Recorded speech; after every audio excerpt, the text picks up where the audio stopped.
এবার টুলুর বালির খাদান নিলামে উঠবে। মোট 10টি বালির খাদান নিলামে তোলা হবে। টুলুর মতো যারা বালি হাঙর, সেই বালি হাঙরদের বালির খাদান এবার নিলামে।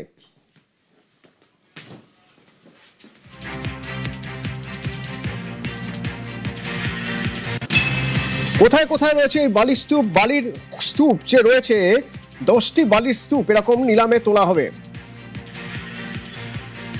কোথায় কোথায় বালির স্তূপ রয়েছে, কোন কোন বালির স্তূপগুলো নিলামে তোলা হবে? আমার সঙ্গে সুপ্রতিম আছে। সুপ্রতিম, 10টি বালির স্তূপ নিলামে তোলা হবে। তো এই নিলামে যে 10টি বালির স্তূপ তোলা হচ্ছে, এগুলো কাদের? সবই কি টুলু মণ্ডলের নামে? কোথায় কোথায় রয়েছে এই বালির স্তূপ? দেখো, নিলামে যে 10টি বালির স্তূপ তোলা হবে সেগুলি কিন্তু যার মধ্যে 2টি রয়েছে টুলু মণ্ডলের, এছাড়াও অন্যান্য অনেক বালি রয়েছে যেগুলো অবৈধভাবে মজুত করা হয়েছিল। এবং গত 2 মাস ধরে বীরভূম জেলা প্রশাসনের তরফে জেলার বিভিন্ন জায়গায় অভিযান চালানো হয় বর্ষাকালের আগে, কারণ ওই সময়ে সবাই কিন্তু বালি স্টক করেছিল, কিন্তু স্টকের যতটা পারমিশন তার বাইরে যারা স্টক করেছিল বা যারা কোনো আইনি কোনো ব্যাপার না মেনেই স্টক করেছিল, সেইগুলো থেকে অভিযান চালানো হয়েছিল, যার মধ্যে টুলু মণ্ডলের 2টি এরকম পার্কিং এর মধ্যে বালি স্তূপ পাওয়া গেছিল। এছাড়াও বিভিন্ন সিংড়ি, দুবরাজপুর, ইরামবাজার, রামপুরহাট, মোহাম্মদ বাজার সহ বিভিন্ন থানা এলাকায় অভিযান চলেছিল।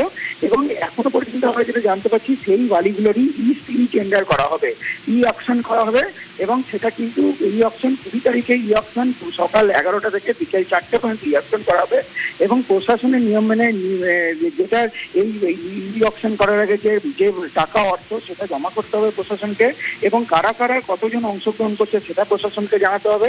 তারপরেই কিন্তু অকশন চালু হবে।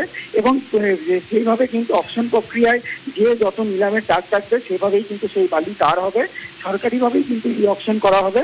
এবং এই টুলু মণ্ডল সহ আরো 10 জন রয়েছে যাদের এরকম বালি স্টক করা ছিল, অভিযান চালিয়ে এগুলো প্রশাসন বাজেয়াপ্ত করেছিল এবং সেগুলোরই নিলাম করা হচ্ছে। প্রায় 13,000 CFT বালি অকশন করা হবে বলে জানা গেছে প্রশাসন সূত্রে। এখানে দুটো বিষয় একটু বোঝার চেষ্টা করবো সুপ্রতিম। এই এক একটা বালির স্তূপে কতটা বালি থাকে, এবং এটা যদি আমি একটু বোঝার চেষ্টা করি, আনুমানিক এক একটা বালির স্তূপ, সেই বালির স্তূপের ভ্যালুয়েশন কত? দেখো, এক একটা যেভাবে বর্ষাকালের আগে সাধারণত বিভিন্ন জেলাতে বর্ষাকালের আগে এই বালি স্টক করা হয়। কেন? তার কারণ হচ্ছে বর্ষাকালে নদী থেকে বালি তোলা যায় না। তার আগে প্রশাসনকে যেরকম আমাদের বীরভূম জেলা প্রশাসনকে একটা টাকা জমা করতে হয়েছিল, সেই টাকা জমার পর সেই প্রশাসন কিন্তু চালান দেয়। সেই চালানে যতটা থাকবে ঠিক ততটা পরিমাণেই কিন্তু সে বালি স্টক করতে পারবে। এবার বিভিন্ন ক্ষেত্রে দেখা যায় যে সেই চালানের বাইরে গিয়ে, সেই চালানে যতটা পরিমাণ উল্লেখ থাকে, যত CFT উল্লেখ থাকে, তার বাইরে গিয়েও কিন্তু অনেকে বালি স্টক করে রাখে। এবং বীরভূম জেলা প্রশাসন সেই সব জায়গাগুলোতে অভিযান চালায় যেগুলো প্রশাসনের কাছে খবর ছিল। তারপরে যেমন টুলু মণ্ডলের 2টি জায়গা ছিল সেগুলোতে অভিযান চালায় এবং রীতিমতো মাপা হয় এবং মেপে দেখা যায় যে বিভিন্ন জায়গায় যে প্রশাসন যতটা চালান দিয়েছিল সেই চালানের বাইরে গিয়েও বালি স্টক করা রয়েছে। এবং টুলু মণ্ডলের যে দুটো বালি স্তূপ পাওয়া গেছিল সেগুলোর কোনো চালানি ছিল না।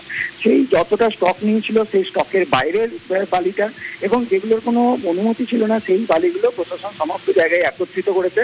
এরকম 10টি জায়গায় বীরভূম জেলার, তার মধ্যে যেমন ট্রাক থেকে যে বাজেয়াপ্ত বালি হয়েছিল যেগুলোর কোনো চালান ছিল না সেগুলোকেও এক জায়গায় জড়ো করে সবটাই কিন্তু মাপ করা হয়েছে। এবং তাতে দেখা যাচ্ছে যে 13 লক্ষ CFTর মতো বালি এখনো পর্যন্ত হয়েছে।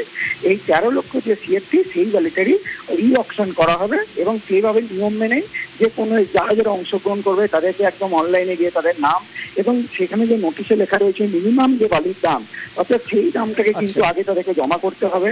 তারপরে কিন্তু বালি নিলাম করা হবে অকশনের মাধ্যমে 20 তারিখ 11টা থেকে বিকেল 4টে পর্যন্ত।